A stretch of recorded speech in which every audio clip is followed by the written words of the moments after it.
புறாக்களை பற்றி சுத்தமாக தெரியாத நண்பர்களுக்காக தான் இந்த வீடியோ. புறாக்கள் வந்து பியூர் வெஜிடேரியன். அதாவது மற்ற பறவைகள் மாதிரி பூச்சி புழுக்களெல்லாம் சாப்பிடாது. வெறும் பயிர் வகைகள் தானிய வகைகள் மட்டும்தான் சாப்பிடும். நல்ல பருவமடைஞ்ச பெரிய புறாக்கள் ஜோடி சேர்ந்து 2 முட்டை வைக்கும். அந்த 2 முட்டையும் பொரிக்கிறதுக்கு 18 நாள் ஆகும். 18 நாளைக்கு அப்புறமா குஞ்சு புறாக்கள் வெளியே வந்ததுக்கு அப்புறமா பேரண்ட் பேர்ட்ஸ் என்ன பண்ணுன்னு பார்த்தீங்கன்னா, அதில் இறைப்பையில் சேர்த்து வச்சிருக்கக்கூடிய கொழுப்பை வந்து பால் மாதிரி கக்கி அந்த குஞ்சுகளுக்கு ஊட்டி விடும். முதல் 1 வாரத்துக்கு அப்புறமா தான் நம்ம கொடுக்கக்கூடிய நார்மல் ஃபுட்டை வந்து அந்த குஞ்சுகளுக்கு வந்து ஊட்டி விடும். குஞ்சு புறாக்கள் ஓரளவுக்கு சைஸ் வரதுக்கு 35லேருந்து 45 நாட்கள் ஆகும். அந்த 45 நாட்களுக்கு அப்புறமா தான் நம்ம வைக்கக்கூடிய தீனியை வந்து அந்த குஞ்சு புறாக்கள் கொஞ்சம் கொஞ்சமாக கொத்தி சாப்பிட ஆரம்பிக்கும். அதே மாதிரி குஞ்சு புறாக்களுக்கு மேலே பார்த்தீங்க அப்படின்னா தலைப்பகுதியிலும் நெஞ்சு பகுதியிலும் சின்ன சின்ன மஞ்சள் முடி வந்து ஒட்டிகிட்டு இருக்கும். அந்த மஞ்சள் முடி முழுசாக கொட்டுறதுக்கு 60 நாள் வரைக்கும் ஆகும்.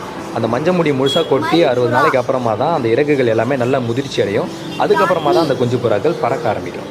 இந்த வீடியோ உங்களுக்கு யூஸ்ஃபுல்லாக இருந்ததுன்னா கமெண்ட்டில் தெரியப்படுத்துங்க. நான் உங்கள் அன்பு நண்பன் அன்சாரி.